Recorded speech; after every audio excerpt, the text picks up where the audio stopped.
Hello, welcome to my channel. ఈరోజు ఈ వీడియోలో మన ముఖ్యమంత్రి శ్రీ చంద్రబాబు నాయుడు గారి మీద ఇంతకుముందు ఒక అపవాదు ఉండేది. అదేమిటంటే ఆయన ఎంతసేపు బిజినెస్, టెక్నాలజీ వీటి మీద దృష్టి పెడతారు తప్ప రైతుల సమస్యల మీద ఎక్కువగా దృష్టి పెట్టరు అనే ఒక అపవాదు ఉండేది. కాకపోతే ప్రస్తుతం ఈ కూటమి ప్రభుత్వం అధికారంలో వచ్చిన తర్వాత చాలా భారీ ఎత్తున రైతులు వాళ్ళ సమస్యల మీద చాలా వరకు ఫోకస్ పెట్టి వాళ్ళకి ఏ విధంగా వీలైతే ఆ విధంగా సహాయం అందించడానికి, రైతుల జీవితాల్లో అభివృద్ధి జరగడానికి చాలా వరకు ప్రయత్నాలు చేయడం జరుగుతుంది.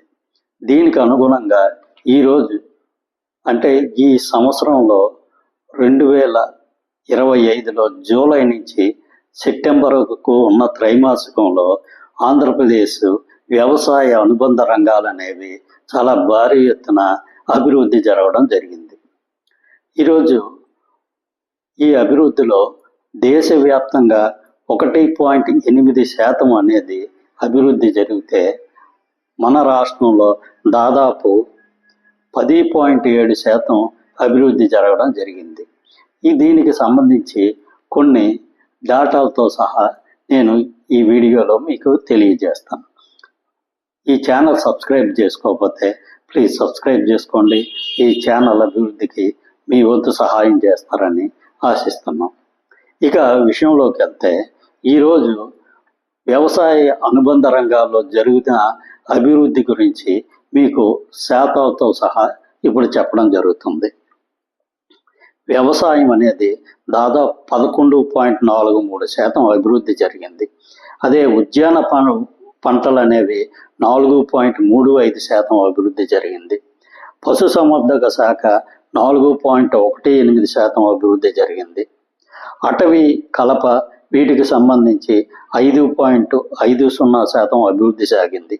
ఇక ఆక్వాలు అయితే దాదాపు 28.27% అభివృద్ధి అనేది జరగడం జరిగింది. ఇక గ్రాస్ వాల్యూ యాడెడ్ అంటే విలువ పరంగా భారతదేశం మొత్తం మీద దాదాపు 11 లక్షల కోట్ల రూపాయల విలువ యాడ్ అవుతే మన రాష్ట్రం నుంచే దాదాపు 1,25,000 కోట్ల రూపాయలు అంటే దాదాపు 12% విలువ యాడ్ అవ్వడం జరిగింది. అంటే ఈ విధంగా మన రాష్ట్రం వ్యవసాయ రంగాల్లో చాలా భారీ ఎత్తున అభివృద్ధి చెందడం జరుగుతుంది. ఇదే విధంగా అభివృద్ధి దిశగా ముందుకు వెళ్తూ మన రాష్ట్ర రైతాంగానికి చాలా ఉపయోగకరంగా ఉంటుందని చెప్పి మనం ఆశించవచ్చు. Thank you. ఈ వీడియో నచ్చినట్లయితే ఈ ఛానల్ సబ్స్క్రైబ్ చేసుకోండి. Thank you very much.